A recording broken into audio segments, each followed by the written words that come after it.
Mediados de 1944. Tras más de 4 años de duros combates, Alemania aún conserva mucho territorio que conquistó durante 1939, 1940 y 1941.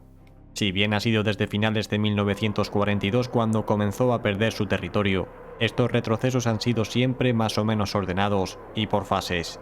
Sin embargo, va a ser ahora cuando en tan solo unos meses todos los frentes van a colapsar y estos retrocesos, lejos de ser ordenados, van a ser totalmente caóticos y desesperados.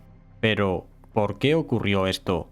¿Qué pasó para que el frente oriental se desintegrase una y otra vez en cada ataque soviético a partir del verano de 1944? ¿Cuál fue el talón de Aquiles alemán que le impidió resistir durante más tiempo? Pues bien, eso es exactamente lo que vamos a ver a continuación. Siempre que se habla de este asunto, se hace hincapié en la falta de combustible que tenían los alemanes y cómo esto dificultaba cada operación. Pero, ¿hasta qué punto fue esto importante?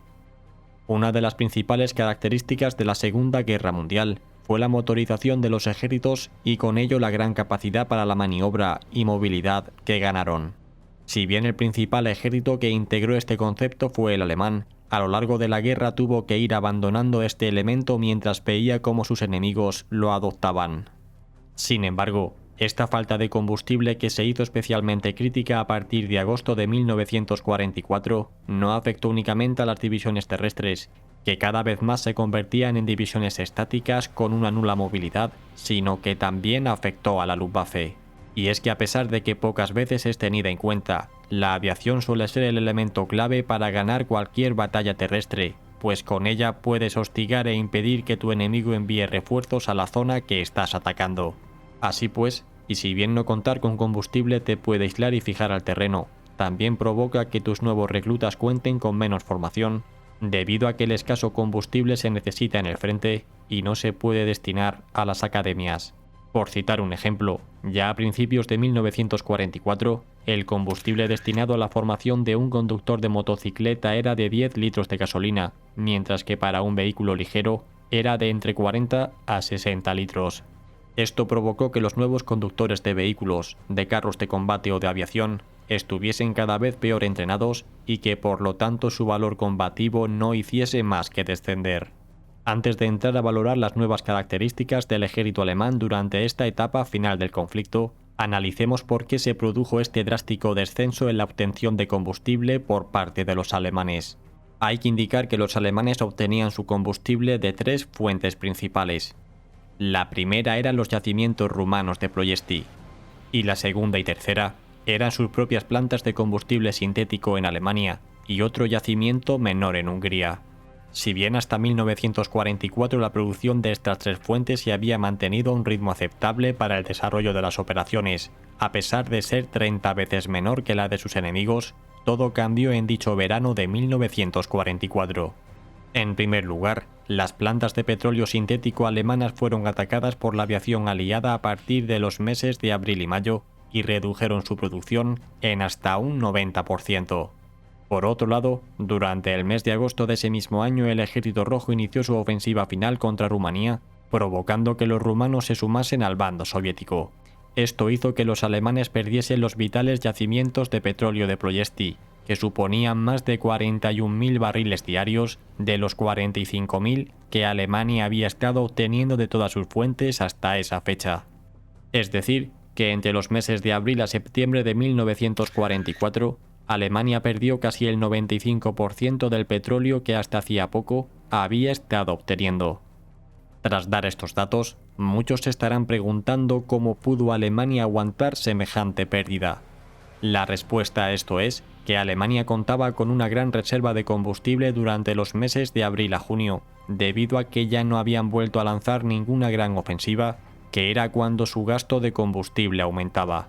Así pues, y como podemos ver en esta gráfica obtenida en el libro de la Operación Azul de Juan Pastrana, durante los últimos meses de 1944, los alemanes consumieron todas sus reservas, quedándose en su nivel más bajo desde que había empezado el conflicto.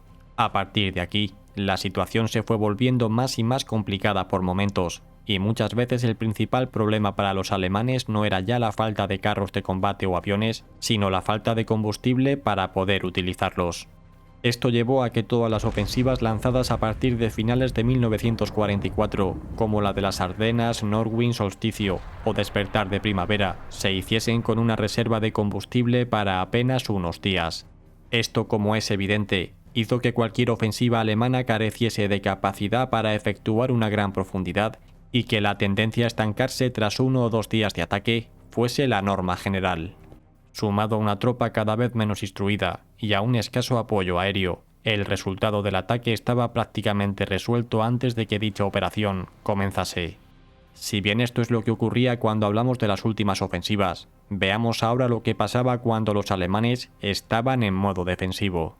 La gran extensión del frente oriental a mediados de 1944, entre la que destacamos el balcón bielorruso que aumentaba aún más los kilómetros que los alemanes tenían que defender, había obligado a las divisiones alemanas a tener que estirarse al máximo. Esto provocaba que cada kilómetro de frente estuviese defendido por apenas unas decenas de soldados, o en el peor de los casos, ni eso.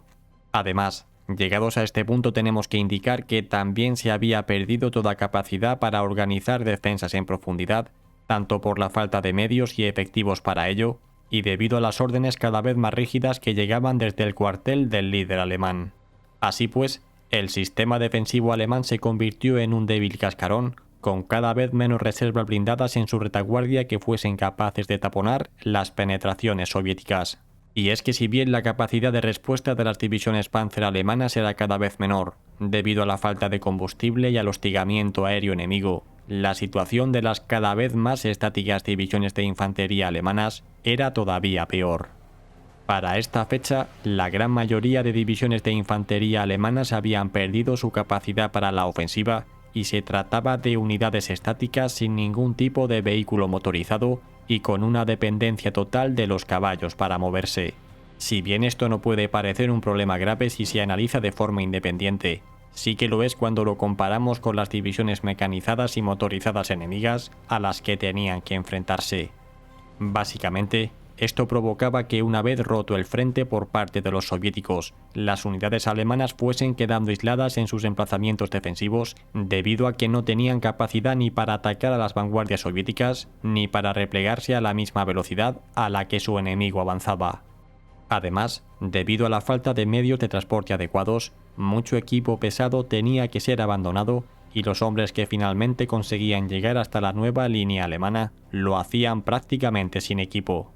Esto, como nos podemos imaginar, no ayudaba nada a que la línea defensiva alemana se reforzase con garantías como para aguantar la nueva ofensiva soviética, y el mismo proceso volvió a repetirse poco más tarde, en cuanto el ejército rojo era capaz de reorganizarse y atacar de nuevo.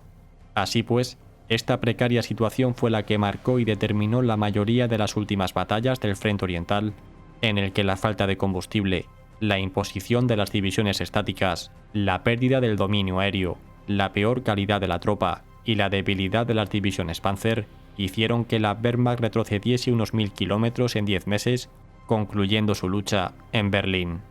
Y bien, espero que con este programa hayáis comprendido cuáles fueron los factores que determinaron el modo de combatir del ejército alemán durante los últimos meses del conflicto.